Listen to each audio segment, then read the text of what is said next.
In the baking world, things aren't always perfect. And with this cake, it was no exception. It ended up being a bright, beautiful Batman cake, but we had to overcome a little bit of obstacle on our way. So, if you haven't seen it, the cake on the right side is a little bit lopsided and uneven. Now I'm covering my cake as I normally would with a cake disc right on top, and then we're going to fix that problem quite easily.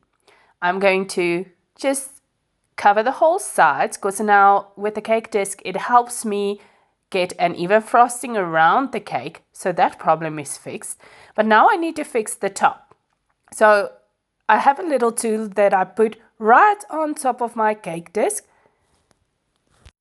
that let me see where that unevenness is. And then we are just going to pipe some frosting right in there where it needs a little bit of attention.